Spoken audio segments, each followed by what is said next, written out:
అందరూ ఎంతో ఉత్కంఠగా ఎదురు చూస్తున్న తిరుమల శ్రీవారి లడ్డు ప్రసాదం కల్తీ వివాదంపై సుప్రీంకోర్టు కీలక నిర్ణయం తీసుకుంది.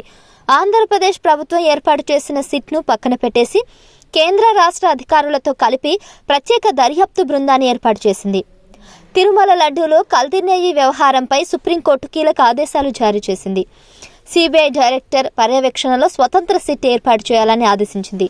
5 సభ్యులతో వీరిలో సిబిఐ నుంచి 2, ఏపీ ప్రభుత్వం తరపున 2, ఎఫ్ఎస్ఎస్ఎస్ఐ నుంచి 1 సభ్యులుగా ఉండాలని సూచించింది.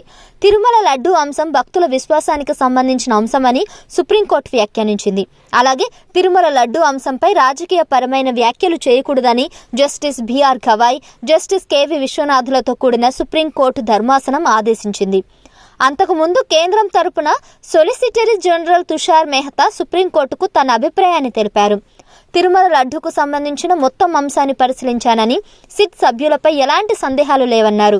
అలాగే తిరుమల లడ్డూపై వచ్చిన ఆరోపణలో నిజం ఉంటే ఆమోదయోగ్యం కాదని అభిప్రాయపడ్డారు. తిరుమల శ్రీవారికి దేశవ్యాప్తంగా భక్తులు ఉన్నారని, సీనియర్ కేంద్రం అధికారి పర్యవేక్షణ ఉంటే మరింత విశ్వాసం పెరుగుతుందన్న అభిప్రాయాన్ని వ్యక్తం చేశారు.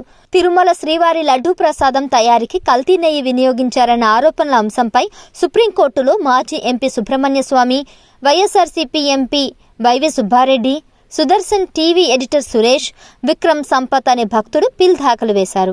లడ్డూ కల్తీ వివాదంపై దాఖలైన అన్ని పిల్స్ కలిసి అక్టోబర్ 1వ తేదీన సుప్రీంకోర్టు ధర్మాసనం విచారణ చేపట్టింది. ఆంధ్రప్రదేశ్ ప్రభుత్వం ఏర్పాటు చేసిన సిట్ని కొనసాగించాలా లేక స్వతంత్ర దర్యాప్తు సంస్థను ఏర్పాటు చేయాలా అనే అంశంపై కేంద్రం అభిప్రాయాన్ని కోరింది.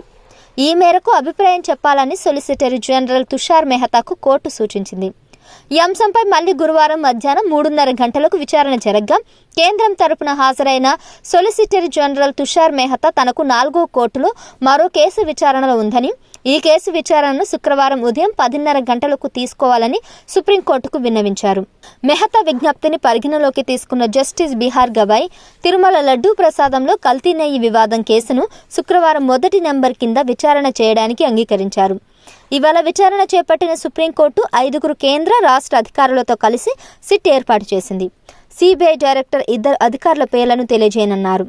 అలాగే ఏపీ ప్రభుత్వం కూడా 2 అధికారుల పేర్లను ఇవ్వాల్సి ఉంటుంది.